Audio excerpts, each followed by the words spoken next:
آج اس قدر انتشار، افتراق اور دوریاں ہیں، اس کی وجہیں کیا کیا ہیں، کیا وجہ ہے اس کے اندر، وہ ہم نے گزشتہ درس میں ذکر کرنے کی توفیق حاصل کی اللہ سے، تاکہ ان باتوں کو ذکر کر کے ہم اپنے لیے ان خرابیوں کے دروازوں کو بند کریں اور بھلائی کے راستے کی طرف آگے چلیں۔ اسی اصلاح سیرت اور کردار کے حوالے سے آج ہمارے پاس وقت کامل چاہیے کہ تم اپنا کوئی عملی مظاہرہ اپنے کردار میں، اپنے عمل میں لے کر آؤ، کہ یہ زبانی جو آپ نے ایمان کا دعویٰ کر دیا ہے، آخرت کے پر یقین کا دعویٰ کر دیا ہے، رسول کی رسالت پر یقین کا دعویٰ کر دیا ہے، تو اپنے کردار سے پھر معاشرے میں اس کا عملی مظاہرہ کرو۔ اور اس میں پہلی چیز یہ کہ جس محنت سے تم نے اس مال کو کمایا ہے، اس مال کو اپنے خونی رشتہ داروں پر خرچ کرو۔ تمہیں تکلیف ہوگی، پریشانی ہوگی کہ زکوٰۃ تو دے دی ہے نا، اور کیا دیں، لیکن شریعت مطالبہ کرتی ہے کہ نہیں، پورا سال ان کی جو ضرورت ہے اگر تم دینے کے حقدار ہو تو تم اس کو دو گے، اور اس چاہت پر دو گے۔ وہ مال تمہیں جمع کرنا پسند ہے، لیکن ہم یہ کہہ رہے ہیں دو ان کو، تاکہ پتہ چلے کہ تم نے مشرق اور مغرب کی طرف منہ کر کے صرف ایک ہی چیز پر عمل نہیں کیا اور اس کو ایک ظاہری رسم نہیں بنائی، بلکہ کلیتاً ہمارے جتنے حکم ہیں ان تمام حکم کو ایک درجے پر دیا ہے۔ اس آیت میں جو حکم دیے گئے ہیں وہ تو 1 2 3 4، وہ تو بیان اور ترتیب اور نمبرنگ کے اعتبار سے، لیکن قبولیت میں وہ ایک ہی درجے پر ہے۔ اگر تم نے چہرہ قبلے کی طرف کیا ہے تو صرف یہ رسم نہیں ادا کرنا، فرمایا کہ اگر تم نے اللہ سے وفاداری کے لیے اپنا وقت دیا اور قبلے کی طرف منہ کر کے اپنے آپ کو مومن ثابت کر رہے ہو، تو پھر اس کا ایمان کا تقاضا صرف یہ نہیں ہے کہ تم مسجد میں حاضر ہو کر اور قبلے کی طرف منہ کر کے اپنے اسلام کا اظہار کرو، صرف یہی نیکی نہیں ہے، بلکہ ان نیکی کی قبولیت کے لیے ضروری ہے کہ تم اپنے رشتہ داروں کا خیال کرو، تاکہ پتہ چلے گا کہ واقعی میں تم نے اللہ کے لیے یہ کام کیا تھا۔ والیتامہ، اور یتیموں کے حوالے سے اس کی بحث گزر گئی۔ والمساکین، مساکین کے ساتھ اس کی بحث درس نظام مصطفیٰ میں ہم نے ڈیٹیل سے بیان کر دی۔ وابن السبیل، اور مسافروں اور سوال کرنے والے محتاجوں کے ساتھ تم ان کو مدد کرو۔ والسائلین وفی الرقاب، مسافروں کے ساتھ، سوالیوں کے ساتھ، اور جو غلام قید ہو جاتے ہیں اپنے مال کے ذریعے ان کو آزاد کرو۔ وَأَقَامَ الصَّلَاةَ وَآتَى الزَّكَاةَ، اور اقامت الصلاۃ کرو، نماز پڑھو نہیں، نماز قائم کرو۔ تو نماز پڑھنا اور ہے، نماز قائم کرنا اور ہے۔ رب اقامت الصلاۃ کی بات کرتا ہے۔ اقامت الصلاۃ سے مراد کہ یہ نماز جو ہم پڑھ رہے ہیں یہ اس بات کی دعوت دیتی ہے کہ اس کے نظام کو قائم کریں، اس کے فرمان کو قائم کریں۔ سونے، جاگنے، کھانے، پینے، کمانے، موت، خوشی میں جو اس رب کا نظام ہے، نماز یہ تقاضا کرتی ہے کہ اس کو پھر اپنے گھروں میں، محلوں میں، بازاروں میں، انفرادی زندگی میں، اجتماعی زندگی میں، سوسائٹی میں، برادری میں اس کو نافذ کرو۔ یہ اقامت الصلاۃ، یہ جو ہم پڑھ رہے ہیں یہ ایک رسم ہو کر رہ جاتی ہے، اس کا شرعی تقاضا ہے، لیکن اس کا مقصود کیا ہے، اس کا بنیادی بینیفٹس اور مطلب کیا ہے؟ وہ یہ ہے کہ یہاں سے اقامت الصلاۃ، کہ جب امام کو یہ حکم ہے کہ جب اللہ اکبر کہے گا تو کھڑا ہو، امام جب تکبیر کہے گا تو اس کی کے کہنے پر ہم جھکتے ہیں اور چلتے ہیں، اور مکمل ڈسپلن کا ہم مظاہرہ کرتے ہیں۔ تو یہ اس بات کی چیز ہے کہ یہاں سے جانے کے بعد ہماری برادری، ہمارے ملک کی قوانین یا ایسی کوئی چیز جو اللہ کے حکم کے مقابلے پر آئے گی اس کو پاؤں کے نیچے رکھا جائے گا۔ اقامت الصلاۃ کا مطلب یہ ہے کہ جب یہ نماز آپ کو اس بات کی طرف لاتی ہے کہ پھر گھر، بازار، قریب، بعید، رشتہ دار، غیر، اپنے، پرائے، دوست، دشمن، موت، میت، خوشی، تمام میں اس رب کا جو دیا ہوا اس وقت کے حوالے سے جو قانون ہے، جو ضابطہ ہے، جو دستور ہے، اس کو قائم کرو۔ فرمایا وَإِقَامَةُ الصَّلَاةِ، نماز پڑھو نہیں، نماز قائم کرو۔ قائم کرنے کا مطلب یہ ہے کہ ظاہر و باطن کے ساتھ، نیت اخلاص کے ساتھ۔ وَآتَى الزَّكَاةَ، زکات دو۔ یہاں تک تو بات ہو گئی، اب تھوڑی سی بات آگے لے کر چلتے ہیں جو آج کا ہمارا موضوع ہے۔ یہاں پر دو چیزیں کردار کے حوالے سے قرآن نے ذکر کی، آپ دیکھیے کتنی اہم آیت ہے، اگر آپ اس پر توجہ دیں۔ یہ ایک آیت ہے، ایک سورت میں تو 100 آیتیں ہوتی ہیں، بڑی صورتوں میں 200-250 آیات ہوتی ہیں، یعنی 200 سے زیادہ آیات ہوتی ہیں، لیکن یہ ایک آیت ہے، اور اس ایک آیت میں پورا قرآن جمع ہوا ہے۔ یہ کمال فصاحت ہے، یعنی آپ نے پورا قرآن تو پڑھ لیا، ذمہ داریاں میری اور آپ کی انفرادی طور پر، اجتماعی طور پر، سوسائٹی کے طور پر، گھر بار کے طور پر منتشر ہے، لیکن میں اپنے دوستوں کو یہ دعوت دیتا ہوں کہ وہ گھر میں جا کر اس آیت پر غور کریں اور اس کے درس کو حاصل کریں، اس کو سمجھیں، تاکہ ہمارے اندر کوئی میچورٹی آئے، سنجیدگی آئے، عبادت کا ذوق آئے۔ زندہ لاشوں کی طرح ہم عبادت کرتے ہیں، زندہ لاشوں کی طرح ہم مسجد میں بیٹھتے ہیں، کچھ پتہ ہی نہیں ہے کہ کس کے پاس جانا ہے، کون ہے، کیا ہے۔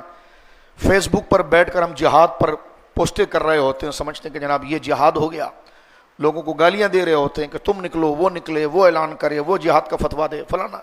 تو یہ تمام چیزیں جو اپنی ذات کو بھول کر دوسرے کی طرف جو آتی ہے، اس کی اور میری اور آپ کی وہ ناپختگی اور بچکانے پن کا علاج اس آیت کے اندر ہے۔ اب یہاں پر جو آخری جو بات کی جا رہی ہے، وقت بہت مختصر ہے جمعے کا، بات بڑی طویل ہے اور بہت اہم ہے، میں تو کہتا ہوں اس ایک آیت کا درس پورے سال ہونا چاہیے۔ یہ اتنی اس کے ایک ایک لفظ کو سمجھنے کی ضرورت ہے، تاکہ ہم اس ایک آیت کو سمجھ گئے تو میں بڑے دعوے سے ایک طالب علم ہونے کی حیثیت سے کہتا ہوں پورے قرآن کو آپ سمجھ گئے۔ اس ایک آیت کو اگر آپ سمجھ گئے تو پورے قرآن مجید کو سمجھ گئے۔ آگے دو چیزیں یہاں ڈسکس کی جا رہی ہیں جو میری اور آپ کی پرسنل لائف سے متعلق ہے، انڈیویجول لائف سے متعلق ہے، انفرادی لائف سے متعلق ہے، کہ دوسرے پر ہاتھ اٹھانے کے ساتھ مجھ سے شریعت کیا تقاضا کرتی۔ دوسرے کی اصلاح کرتا ہوں، خود کو بھول جاتا ہوں، تو دوسرے کی اصلاح بعد میں ہے۔ فرمایا وَالْمُوفُونَ بِعَهْدِهِمْ اِذَا عَاهَدُوا، اور اپنے وعدوں کو پورا کرو جب تم کسی سے عہد اور وعدہ کرو۔ جو ایگریمنٹ کسی کے ساتھ کرو نا تو پورا کرو۔ ضروری نہیں ہے کہ تم عمرہ کرو، بہت زیادہ حج کرو۔ فرمایا تمہارا عمرہ حج یہی ہے کہ جو ایگریمنٹ ہے نا اس کو پورا کرو، جو لوگوں سے تم نے عہد کیے ہیں، کیونکہ عمرہ حج تم تفریح کے لیے کر رہے ہو یا سیلفی بنا کر فیس بک پر ڈالنے کے لیے کر رہے ہو تو وہ تو ایسے ہی پانی کا بلبلا ہے، وہ ایک ٹیسٹ لیا اور ختم ہو گیا۔ اور اگر آخرت اور اللہ کے لیے کر رہے ہو، اس نیکی کے جذبے کے لیے کر رہے ہو کہ حج کی یہ فضائل ہیں، روزے کی یہ فضائل ہیں، رمضان مدینے میں رکھنے کے یہ فضائل ہیں، اور جناب جو ہے وہ عمرے کے یہ فضائل ہیں، تو رب فرماتا ہے اگر وہ ہمارے لیے کر رہے ہو، یعنی اس آیت کا مقصود یہ بنتا ہے، مراد یہ بنتا ہے، تو پھر یہ اس سے ضروری چیز ہے، اس کو پورا کر۔ فرمایا جو لوگوں سے تو نے عہد کیے ہیں اس کو پورا کر۔ اب دیکھیں یہاں پر درجنوں چیزیں اخلاقیات اور مینرز میں آتی ہیں، کمال فصاحت دیکھیں۔ اللہ نے اس آیت میں سیرت اور کردار کے صرف دو نمونے ذکر کیے ہیں،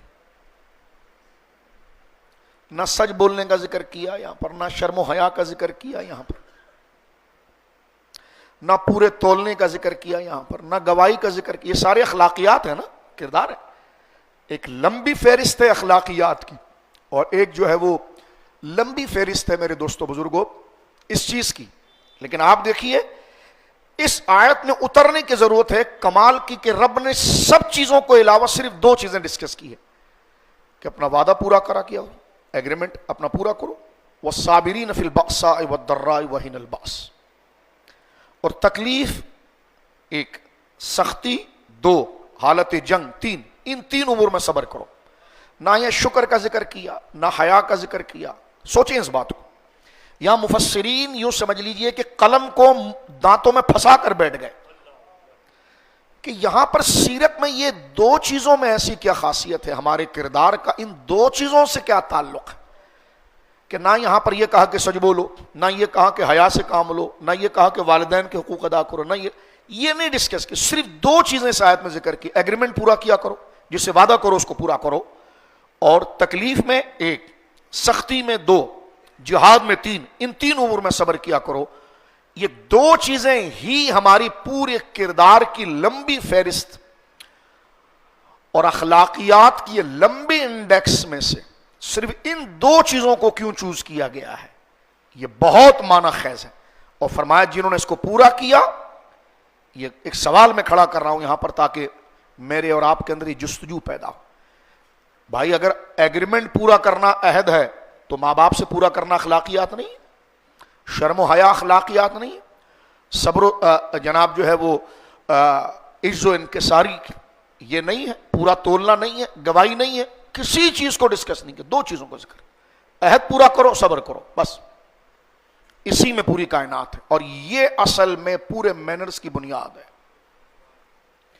یہ دو چیزیں اگر میرے اندر آپ کے اندر نہیں آئے، نہ ہم حیادار ہو سکتے ہیں، نہ عجز و انکساری والے ہو سکتے ہیں، نہ ماں باپ کے فرمان بردار ہو سکتے ہیں، نہ رشتہ داروں کے فرمان بردار ہو سکتے ہیں، نہ اللہ کے فرمان بردار ہو سکتے ہیں۔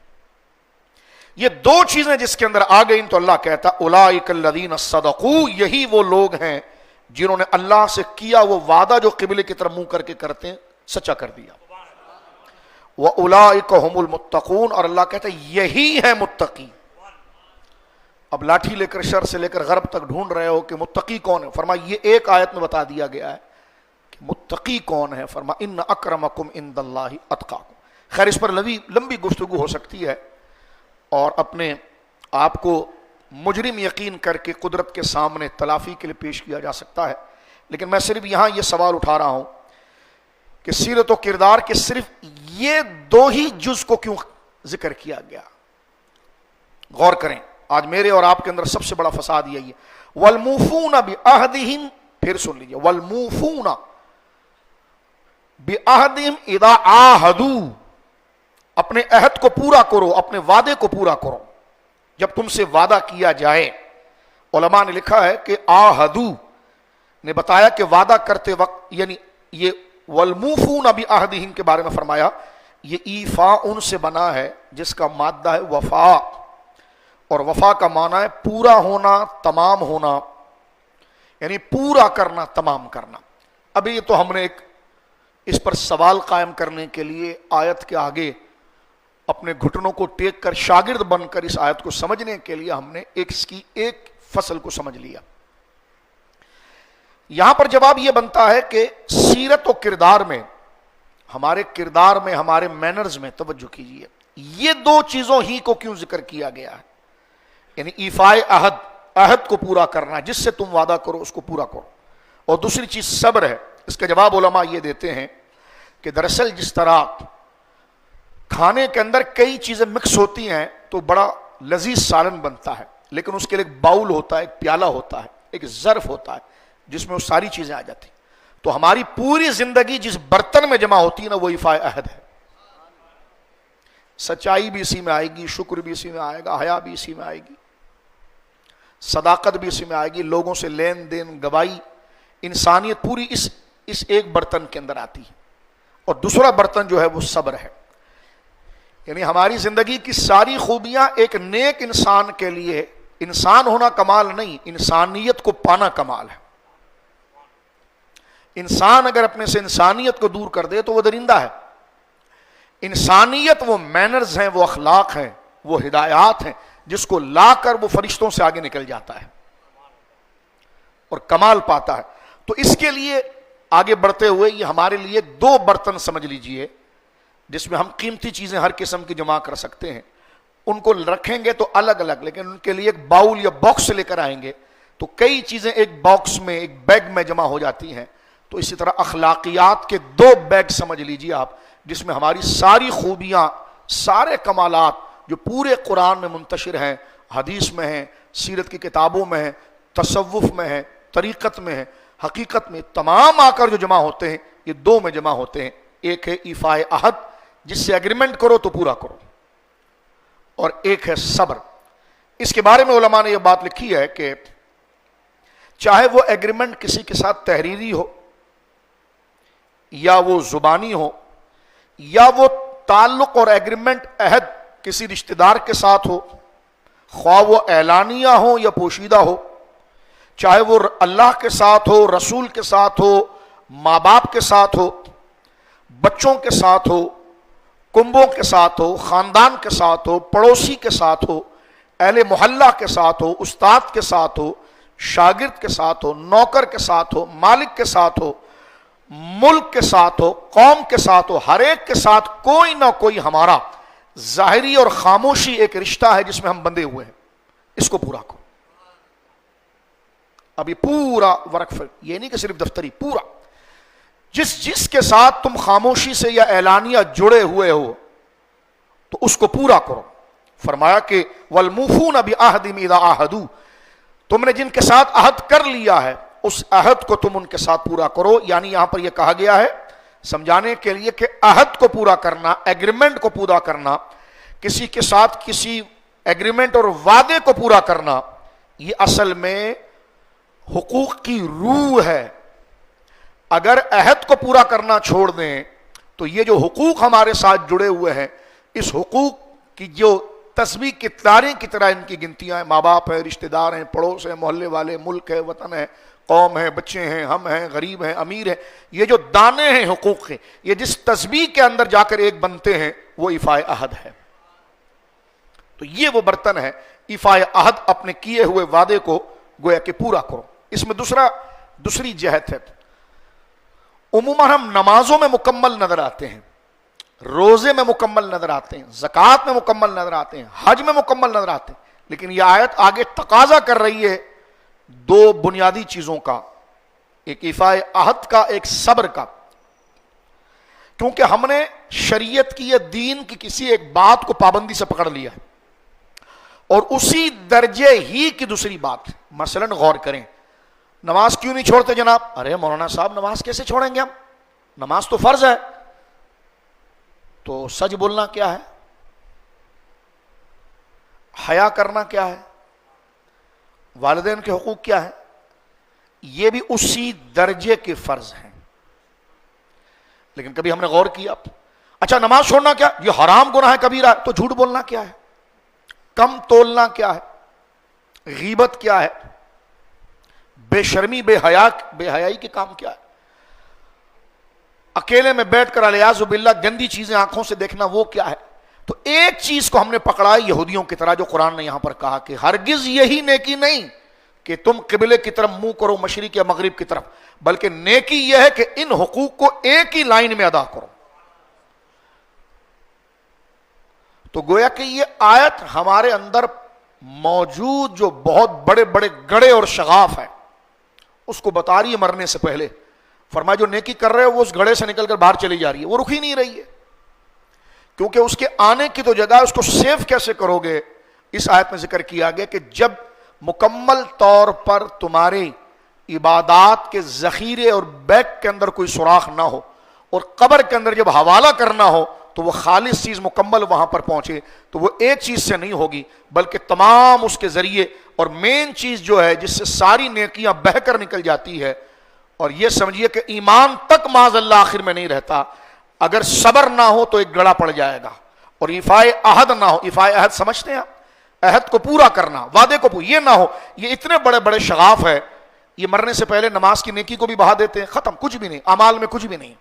اس نے کہا جی میں نے تو پوری زندگی حج عمرے کی ہے، اعتکاف کی ہے، ظاہری ساری عبادت کی، داڑھی رکھی، پگڑی پہنی، علم حاصل کیا، شریعت کیا، درس دیا، تبلیغ کی، اتنی بڑی بڑی نیکیاں کی ہیں، جہاد کیا، سب کچھ کیا.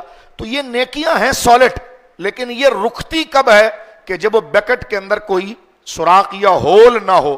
اور یہ دو ایسے گناہ ہیں، ایک وعدہ خلافی اور ایک بے صبری، یہ تمام نیکیوں کو گویا کہ باہر کر دیتی ہیں. اور جب بندہ رب کے پاس پہنچتا ہے، یہ میں آسان تعبیر اس کی ایک پیش کر رہا ہوں، تو اس کے پاس ایک خالی تھیلا ہوتا ہے جس میں بڑی محنت سے اس نے اوپر ڈالا تھا، لیکن اس نے توجہ نہیں کیا کہ نیچے سوراخ ہے. وہ تو زندگی کے راستے میں سب سڑک پر منتشر ہوتا رہا، جب منزل پر پہنچا تو تھیلا خالی تھا. تو قرآن نے یہاں پر ذکر کیا کہ اپنے عہد کو پورا کرو. کس کے ساتھ عہد؟ جو تمہارے ماں باپ کے ساتھ تمہارا ہے، جو تمہارے رب کے ساتھ تمہارا ہے، جو تمہارے رسول کے ساتھ تمہارا ہے، جو تمہاری قوم کے ساتھ تمہارا ہے، جو تمہاری قوم کے فرد کے ساتھ تمہارا ہے، جو پڑوس کے ساتھ تمہارا ہے، جو بیپاری کے ساتھ تمہارا ہے، جو خریدار کے ساتھ تمہارا ہے، جو تمہارے محلے والوں کے ساتھ تمہارا ہے، جو خونی رشتہ داروں کے ساتھ تمہارا ہے، جو پڑوس کے ساتھ تمہارا. یہ سارے عہد کو ایک لائن میں پورا کرو. یہ نماز کی طرح فرض ہیں. اس لفظ نے مجھے اگر آپ کو نہیں جگایا تو کب جگائیں گے؟ فرمایا جیسے نماز کے لیے دوڑے آئے ہو نا، یہ اسی درجے کی عبادت ہے، یہ اسی درجے کی عبادت تھی. نماز نہ پڑھنے والے پر جس قدر سختی کے ساتھ باس پرس ہے، یہ بھی اسی درجے کی. یہ دکھنے میں الگ الگ ہیں درجے میں ایک ہی. اس میں ایک بھی گیا تو ناقص مال ہو گیا کہ کچھ خالص تھا لیکن زیادہ کھوٹا ہو گیا، اور مالک تک پہنچنے تک وہ خراب چیز نے اس چیز کو بھی چھڑا دیا. تو گویا کہ میں اور آپ اس فکر میں میچور ہو جائیں کہ نماز اور یہ حقوق یہ ایک ہی چیز ہیں. اس لیے قرآن نے کہیں پر بھی محض کہیں پر عقیدے کا ذکر بغیر عمل کے نہیں کیا. اب یہاں پر اس بات کو، کیونکہ ہمارے اندر نماز، روزہ، زکوٰۃ اور حج کی پابندی اس بات کی طرف دعوت دیتی ہے کہ ہمارے اندر ایک روشنی آئے، اللہ کی یاد کی روشنی آئے، عبادات کی روشنی آئے، اس سے جو عہد ہے ہم آگے روشنی آ جائے، پھر وہ روشنی ہمارے زندگی کے دیگر شعبوں میں نظر آئے، جو میں اور آپ مذہب کے جذبے سے سرشار ہو کر ایک چیز کو پکڑتے ہیں، پھر وہ چیز ہمارے گھر میں نظر نہیں آتی، وہ چیز ہماری دکان پر نظر نہیں آتی۔ واللہ خیر الرازقین تو لکھا ہوا ہمیں نظر آ جاتا ہے، لیکن ہمیں وہ چیز جو نماز کے اندر میں نے اور آپ نے سیکھی ہے وہ نظر نہیں آتی۔ تو یہ غور کرنے کی بات، جب نماز کے لیے آئیں تو جہاں جگہ ملے وہاں بیٹھ جایا کریں، اور لوگوں کی گردن پھلانگنا رسول اللہ نے فرمایا جہنم کے اوپر اپنا برج بنانا ہے۔ اخلاقیات بہت ضروری ہے کہ بیٹھنے کے آداب کیسے ہوتے ہیں۔ کسی گورنر یا فراڈی قسم کے وزیر کی ہوتی تو اس کے لیے کرسیاں نہیں پھلانگتے، تو خدا کے گھر کی یہ اہمیت ہے اور نماز پڑھنے ہم چلے ہیں، تو مجھے اور آپ کو غور کرنا چاہیے کہ لوگوں کی گردنیں پھلانگنا جہنم پر پل بنانا ہے، رسول اللہ نے فرمایا۔ یہ اخلاقیات کے گویا کے خلاف ہے۔ اب یہاں پر ذرا آپ غور کیجئے، تو وہ روشنی میرے اور آپ کے اندر نظر نہیں آتی، اور کردار میں اس چیز کو اتارنا بڑا امتحان ہے۔ لوگ آسان سمجھتے ہیں مسلمان ہونا، کردار میں ان تمام حقوق کی ادائیگی میں مشقتیں بھی آتی ہیں، پریشانیاں بھی آتی ہیں، تکلیف بھی آتی ہیں، دقت بھی آتی ہے، اس کو اتارنا بڑا مشکل ہے۔ تو فرمایا ایسا تو تمہیں نہیں کہہ دیا ہم نے کہ اولئک هم المتقون، ایسا تو نہیں کہہ دیا کہ یہ KG1 کا سبق تھا کہ جو تم نے کر لیا تو ہم نے سب سے بڑی ڈگری تمہیں دے دی کہ یہی متقی ہیں۔ اس کے لیے کچھ محنت تو تمہیں کرنی پڑے گی نا، مجھے اور آپ کو محنت تو کرنی پڑے گی۔ تو کردار میں اپنے قول کو لانا، یہ اصل اس سچائی کی دلیل ہے کہ میں نے اور آپ نے رب کو قبول کیا ہے۔ نماز میں رب کی بات، مسجد میں رب کی بات، مسجد سے نکل کر برادری کی بات، کسی سسٹم کی بات جو اللہ رسول کے مقابلے پر آئے اس کو شوق دینا، یہ سراسر منافقت ہے۔ اور منافق وہ ہوتا ہے جو ظاہر میں تو ایمان کی بات کرتا ہے، لیکن باطل میں اس بات جو زبان سے نکل رہی ہے دل میں اس کی کوئی دلچسپی نہیں ہوتی۔ تو آج میرے اور آپ کے اندر یہ چیز بدرجہ اتم نظر آ رہی ہے، اور وقت بہت مختصر ہے، لہٰذا جاگتے ہوئے بیدار ہوتے ہوئے سبق کو سنیے۔ میں بھی گھر جاؤں گا، آپ بھی گھر جائیں گے، اللہ کرم فرمائے حافظ۔ آیت نمبر 177 کا درس لیجئے اور خود اس کا مطالعہ کیجئے۔ بات کو سمیٹتے ہوئے مسلم شریف کی ایک روایت میں یہاں پر پیش کرنا چاہتا ہوں کہ عہد کا ہماری زندگیوں سے بہت بڑا تعلق ہے۔ اگر اللہ کا نظام اور وہ حقوق جو عہد ہم نے لوگوں کے ساتھ کیے ہیں وہ اگر نظر نہیں آئے، لوگوں کے ساتھ جس درجے کا اگر وہ بندہ ہے، وہ جس سے ایگریمنٹ کرتا ہے، اپنے نوکروں سے کرتا ہے، اپنے ملک سے کرتا ہے، جیسے ہم ملک سے ایگریمنٹ کرتے ہیں جب ہمیں سٹیزن شپ ایشو ہو جاتی ہے، ہم لوگوں سے ایک اخلاقی عہد ہمارا قرآن سکھاتا ہے، تو وہ تمام چیزیں اللہ نے فرمایا ہوش ٹھکانے لگاؤ، لیس البر ان تولوا وجوہکم قبل المشرق والمغرب، یہی کوئی نیکی نہیں کہ دوڑے دوڑے مسلح اٹھا کر لے آ رہے ہو کہ قبلے کی طرف منہ کرنا ہے یا مشرق کی طرف منہ کرنا ہے۔ فرمایا ولکن البر، بلکہ نیکی کا کمال یہ جب ان تمام چیزوں کو ایک درجے پر رکھو گے۔ حدیث پاک سنیے، اس کے بعد ہم اپنے درس کو ختم کرتے ہیں۔ رسول کریم صلی اللہ علیہ وسلم کا ارشاد ہے، آیت المنافق ثلاث، منافق کی 3 پہچان ہیں۔ منافق 2 قسم کے ہوتے ہیں، یعنی یوں سمجھ لیجئے کہ یہ جو بات کی جا رہی حدیث میں کہ منافق جو ہے اس کی 3 خصلتیں ہیں، اور بندہ اپنی سٹائل اور سمبل اور علامت سے پہچانا جاتا ہے۔ تو منافق کے اندر 3 عادتیں آتی ہیں، اور اس سے پہلے اگر ایک بات سمجھے تو یوں سمجھ لیجئے کہ نفاق کی 2 قسمیں ہیں، ایک اعتقادی اور ایک عملی۔ اعتقادی نفاق معاذ اللہ یہ ہے کہ انسان کے دل میں کفر ہو اور زبان سے وہ ایمان بیان کر رہا ہو، یہ تو اعتقادی نفاق ہے، الیاذ باللہ۔ اس میں تو بندہ دار اسلام سے خارج ہو جاتا، مسلمان ہوا ہی نہیں ہے، وہ مسلمان جناب ہوا ہی نہیں ہے۔ اچھا، اس کے ساتھ نفاق عملی کیا ہے؟ اور یہ بھی چیز خطرناک ہے کہ نفاق اعتقادی کے اندر کہ زبان سے جب توحید کہا ہے تو کفر کی عادتوں کو اتنا پسند کر لیا کہ دین کی عادتیں اس کے نزدیک ہلکی ہو گئی۔ رسول کی رسالت پر ایمان لایا، اس کی شریعت اس کے نزدیک مذاق بنی، اور اپنی ہرس کے لیے جو چند ٹکوں کے لیے کسی کے آگے بکا ہوا ہے، اس کی دی ہوئی ہدایات اس کے نزدیک، یہ بھی قریباً نفاق اعتقادی کے اندر ہوتی ہے اور بندہ اسلام سے نکل جاتا ہے۔ اور نفاق عملی جو ہے، اس پر غور کرنے کی ضرورت ہے، وہ یہ ہے، اللہ اکبر، یہ بہت خطرناک بات ہے جو عمل کی نفاق ہے، وہ یہ ہے کہ لوگوں کے سامنے اللہ کے ارکان کی حفاظت کرنا۔ ایک جملے میں بات، لوگوں کے سامنے اللہ کے ارکان، ہدایات، تعلیمات کی حفاظت کرنا، اور تنہائی میں اور لوگوں کے سامنے ارکان کی پابندی کرنا اور حفاظت کرنا، اور جب لوگوں سے ہٹ جائے تو پھر اس چیز کو کوئی درجہ نہ دینا، یہ نفاق عملی ہے۔ میں اور آپ یہ نہیں چاہتے کہ ہم لوگوں کے آگے برہنہ رہیں، میں اور آپ نہیں چاہتے کہ لوگوں کے آگے ہم ایسا حرکت کریں کہ لوگ ہمیں گالی دیں، ہم یہ نہیں چاہتے کہ لوگ ہمیں فاسق و فاجر کہیں لوگوں کے سامنے، لیکن تنہائی میں میری اور آپ کی زندگی کیسے گزرتی ہے؟ تو یہ نفاق عملی جو ہے، یہ اتنا بڑا شغاف ہے جو کلمہ اور نیکی سب کو بہا کر لے جاتا ہے۔ تو اس نفاق عملی سے اپنے آپ کو روکنے کی یہاں پر بات کی گئی۔ غوث اعظم نے یہاں تک فرمایا کہ لوگوں کے آگے عبادت پوری کرنا، اللہ اکبر، اور تنہائی کے اندر عبادت میں سستی کرنا، یہ منافقت اور ریاکاری کی بدترین عبادت ہے۔ یہ تو قبول نہیں ہوئی، جو لوگوں کے سامنے کیا وہ بھی قبول نہیں ہوئی، الیاذ باللہ۔ حدیث پاک سنیے تاکہ میں اور آپ اس سے عبرت حاصل کر کے اپنی زندگی کے اس اندھیرے کو ختم کریں۔ رسول کریم کا ارشاد ہے، آیت المنافق ثلاث، منافق کی 3 علامات ہیں۔ اذا حدث کذب، جب بات کرے گا تو جھوٹ بولے گا۔ ہم میں کتنا ہے کہ جب ہم بات کرتے ہیں سچ کرتے ہیں؟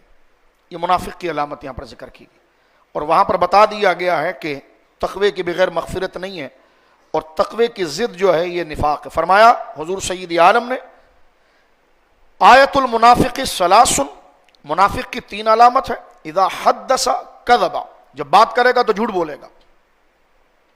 وَإِذَا وَعَدَ أَخْلَفَ، جو وعدہ کرے گا تو اس کو پورا کبھی نہیں کرے گا۔ یہ ہمارے اندر کامن ہے، مذہب ہو یا غیر مذہب ہو، اور اس کو دین نے کتنی سختی کے ساتھ نپٹا ہے۔ رسول اللہ نے اسے منافق کی علامت کہا ہے، العیاذ باللہ، العیاذ باللہ، منافق کی علامت کا ہے۔ اور منافق یعنی ایک وفادار کے لیے یہ بات کہ اس کو دین منافق کی نظر سے دیکھے، وہ تو مر گیا پھر تو۔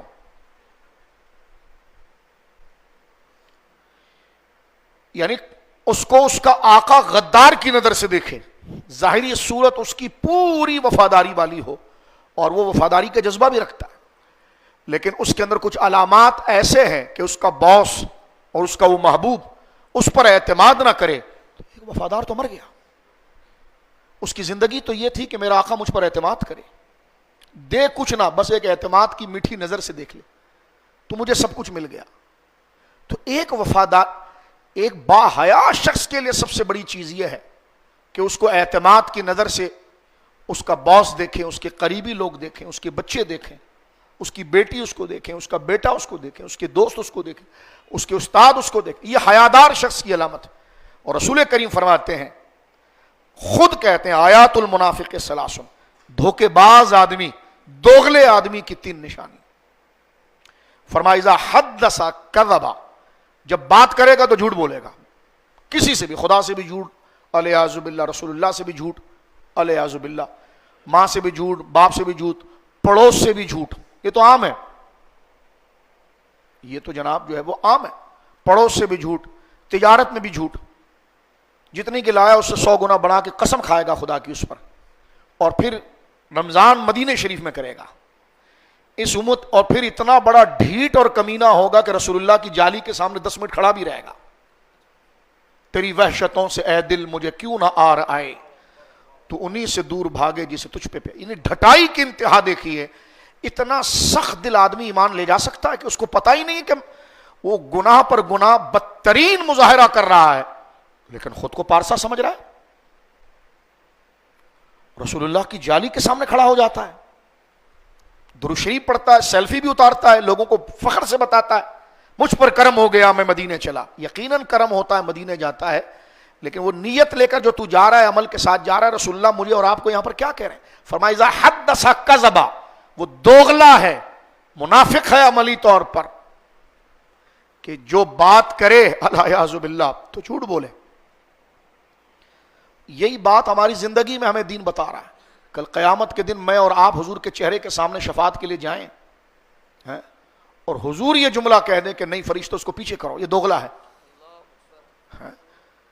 تو یہ داڑھی شریف, یہ میلاد شریف, یہ عمرہ شریف, یہ زیارت شریف, میرے دوستوں بزرگوں بس اتنا ہی کافی. اذا حدث کذب, دوغلے اور منافق آدمی کی علامت یہ کہ جب بات کرے گا تو جھوٹ بولے گا. وَإِذَا وَعَدَ أَخْلَفَ, جب کسی سے بھی وعدہ کرے گا, ایگریمنٹ کرے گا تو اس کی مخالفت کرے گا اور اس کی خلاف ورزی کرے گا. وَإِذَا تُؤْمِنَ خَانَ, اور جب اس کے پاس کوئی امانت رکھائی جائے تو خیانت کرے گا. اب خیانت میں یہ بھی ہے کہ کسی کا راز افشا کر دے گا جس کا نہیں کرنا تھا, کسی کے مال میں ہیر پھیر کر دے گا, پھر وہ عمرے پر بھی جائے گا, پھر وہ نعت شریف بھی پڑھے گا, پھر وہ تقریر بھی کرے گا, سارے معاملات کرے گا, پارسا بھی بنے گا. لیکن یہاں یہ فرمایا گیا ہے کہ وہ شخص جو ہے وہ منافق ہے. اللہ میرے اور آپ کے حال پر رحم کرے. اس سبق کا یہ پہلا حصہ تھا, ادھورا ہے, اس کو ہم یہاں پر چھوڑ دیتے ہیں, اور آنے والے انشاءاللہ زندگی رہی اور اللہ نے توفیق دی اور اللہ ہماری اصلاح فرما دے, اور اس سے ہم عبرت حاصل کر لیں اور اپنے اندر ایک تبدیلی لے کر آئیں, اور یہاں سے اٹھیں تو اس چمک کے ساتھ اٹھیں کہ واقعی میں آیت نمبر 177 جو سورۃ البقرہ کی ہے, اس کی کوئی روشنی ہمارے اندر آئی ہے. ہمارا سر ندامت سے جھکا ہوا ہو, پلکیں جھکی ہوئی ہوں, اور استغفار کے ساتھ ہم اپنے گھروں کی طرف مراجعات کریں, لیکن مل کر اللہ کے حضور توبہ کریں ان تینوں عادتوں سے. استغفر اللہ ربی من کل ذنب واتوب الیہ. آنے والے جمعے انشاءاللہ العزیز اس کا دوسرا جو پہلو ہے, جو حضور کی سیرت کے مقدس واقعات سے یہ موضوع مزید سہل سمجھنے کے لیے آسان ہو جاتا ہے. تو حضور کی زندگی مبارکہ کے اندر صحابہ اکرام کے کچھ واقعات ہیں, اس کے ذریعے انشاءاللہ اس آیت کو ہم آنے والے درس میں سمجھنے کی کوشش کریں گے. اللہ رب العالمین جل وعلا ہماری اس کوشش کو اپنی بارگاہ میں قبول فرمائے. جس وقت بیٹھ جائیے, ابھی خطبہ ہوگا, تشریف رکھیں. جس وقت خطبے کا ٹائم ہو اذان کو بڑی توجہ کے ساتھ سنیے, بند کر دیں اس کو.